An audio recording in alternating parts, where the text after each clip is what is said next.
भरतपुर थाना रे लागिला सीसीटीवी 11 मार्च 2024 रे उद्घाटित होइतिला राज्यर सबुठारु बड़ आदर्श थाना। एठारे 36टी सीसीटीवी रहितिबा कथा कुहा जाइतिला। तेबे 14 राति रे होइतिबा हाजत निर्यातना घटना रे सीसीटीवी नथिबा कुहा जाइतिला। तेबे एठारे बड़ प्रश्न हेउछि थाना रे सीसीटीवी कोन पई लगा जाय नथला। ये गोटे प्रकार बड़ प्रश्नवाची सृष्टि होइछि जेतेबेले थाना रे सीसीटीवी नथिबार कथा सामना को आसीतिला एवं ए घटना सबुआडे आलोड़न सृष्टि करिछि। भरतपुर थाना रे पूर्वर सीसीटीवी लगी किंतु वर्तमान समय सीसीटीवी कुआड़े गला ए संपर्क में अधिक सूचना नवा आम principal correspondent P Hemant Kumar जोड़ी होती। हेमंत, सीसीटीवी को नहीं जो भाव में प्रश्नवाची सृष्टि होती ये अनेक कथा सामना को आसी जो भाव में ये सबुठारु बड़ आदर्श थाना ये 36टी सीसीटीवी थिबा कथा कहला किंतु गोटे भी से दिन रातिर घटना जदि देखा जाए गोटे भी सीसीटीवी नाही बोली कहु ये गोटे बड़ प्रश्न सृष्टि होती। देखो तो ये हूँ भरतपुर बहुचर्चित भरतपुर थाना आठा ये हूँ क्राइम सीन। एठारे निर्यातना दि जाइथिला सेना अधिकारी और तांको बांधवी को 3rd डिग्री निर्यातना दि जाइथिला। आ ये वीडियो जर्नलिस्ट देखौचंती ये 11 मार्च 2024 रे ये थानाटी उद्घाटित होइथला। तेबे आज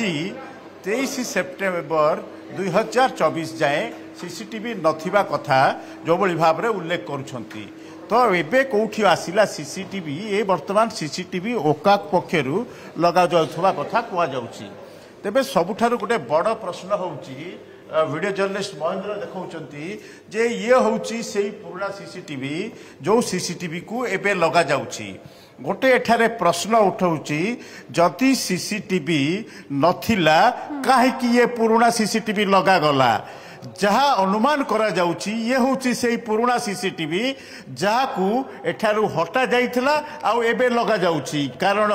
ए घटनार विचार विभाग तदंत निर्देश होइची। किंतु कथा होची हेमंत जी केबे हटा जाइथिला ये सब सीसीटीवी 36टी सीसीटीवी कथा कुआ जाउतला ये सब सीसीटीवी जेतबे पुराना या को केबे हटा जाइथिला ये मध्ये गोटे बड़ प्रश्न।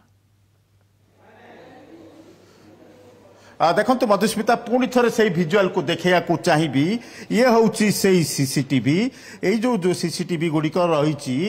ये सीसीटीवी को एबे लगेवा को उद्यम करा जाउची। जदि सीसीटीवी लगी नथिला ओका कौन पुराना सीसीटीवी देला ना ये सब सीसीटीवी जो 14 राति पर हटागला निजको ढाल करने निजर दुर्बलता को लुचेवाई आ जो बड़ी भाव में सारा देश में बदनाम मुंडे कमिशनरेट पुलिस राज्य को लज्जित करिछि कमिशनरेट पुलिस। एक कथा आमे कहूना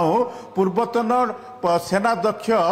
जो जनरल वीके सिंह कहते विपिन मल्लिक कहते आ समस्ते समस्ते बुद्धिजीवी कहते। तेबे ये हूँ से क्राइम सीन जो कि हाजत निर्यातना दि जाइथिला एठारे से वर्तमान पुणी से देखु क्राइम सीन एठारे हाजत निर्यातना दि जाइथिला सेना अधिकारी और तांको बांधवी को 3 घंटा धरी तांको माड़ मरा जाइथिला आ एठारे तांको उल्लग्न करी हाजत रे रखा जाइथिला। एबे वर्तमान निजर दोष दुर्बलता दूर करने सीसीटीवी लगाउथबा कथा कुआ जाउची। कौन 11 मार्च रु सीसीटीवी लगाया समय मिले नहीं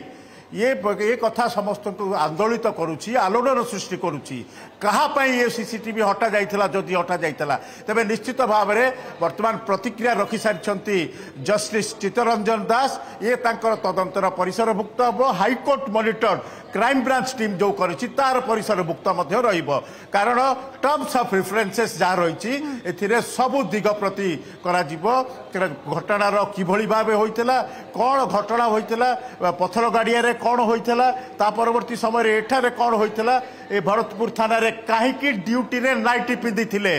काहेकि ड्यूटी रे नाइटी पिंदी थिले महिला अधिकारी काहेकि एठारे थाना अधिकारी नथिले पुराना जो थाना अच्छी सेठारे काहेकि शोइथिले तापरे जो आसिले तापरे 3 घंटा धरी काहेकि एठारे बर्बरचित कांड कले ए सबुर प्रश्न दबाकू पड़िबो कमिशनरेट पुलिस को। ए सबुर प्रश्न तदंतकारी जस्टिस कमिशन आगरे दबाकू पड़िबो राज्य पुलिस को। कारण जहाँ घटी आपड़ जानते जड़े सेना अधिकारी को थाना रे लकअप रे रखी पारिबे नाही तेणु वर्तमान प्रश्न उठुची ताहा उल्लंघन होना कि जड़े महिला को लकअप कर रखिपारे ना जहाँ से एफआईआर दौरान तेणु वर्तमान क्राइम ब्रांच सबु दिगर समस्त बयान रिपोर्ट देइछि क्राइम ब्रांच समस्त बयान रिपोर्ट वर्तमान ताकू नहीं तर्जमा चली तेबे वर्तमान जो तदंत कमिशन रिपोर्ट तदंत कमिशन तांकर तदंत आरंभ करुछंती जस्टिस जितरंजन दास से वर्तमान प्रतिक्रिया देइछंती सबु दिग प्रति करा जिवो टर्म्स ऑफ रेफरेंसेस पूरा रही अन्यपटे हाईकोर्ट मॉनिटर्ड जो क्राइम ब्रांच एनक्वायरी रही तदंत रही अर्थात क्राइम ब्रांच रो सबु तदंत को हाईकोर्ट ताकू तदारख करिवे तामाने एठारु से माने खसी जाई पारिबे नाही 14 तारीख राति परे गोटाए दिन रे जदि सेना अधिकारी और बांधवी को गिरफ्त करा जाई पारिला तबे ए पर्यंत काहेकि निया जाउनी कार्यानुष्ठान से नहीं चाप पड़ुची सेना अधिकारी पक्षरु चाप पड़ुची अन्यपटे এই घटना वर्तमान सेना और पुलिस मध्य रहिलानी सेना अधिकारी गोटे दाबी जहाँ रहुची आमे प्रतिक्रिया नौथलु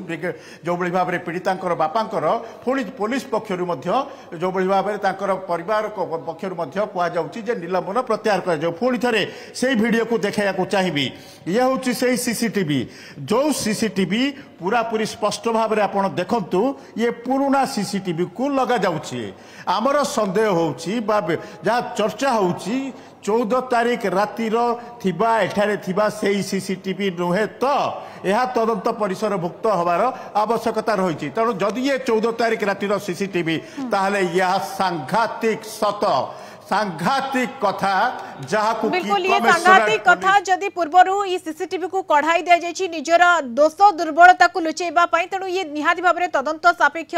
चारियाडू तदंत तो आग को बढ़ुची एवं सबु दिग को तनतन करी जांच करा जाउची सबु दिग को नजर रखा जायछि किंतु ये आर प्रभाव आहुरी बढ़िबो आर इंपैक्ट आहुरी बढ़ी जिवो जेतबेले ये विज्ञप्ति प्रकाश पाइछि जे जुडिशियल इंक्वायरी रो एवं एथिरे जस्टिस चित्तरंजन दास को अध्यक्षता रे तदंत आग को बढ़िबो। धन्यवाद हेमंत आपन सूचना पाई principal correspondent P Hemant Kumar सविशेष सूचना रे हम सहित जोड़ी होइते।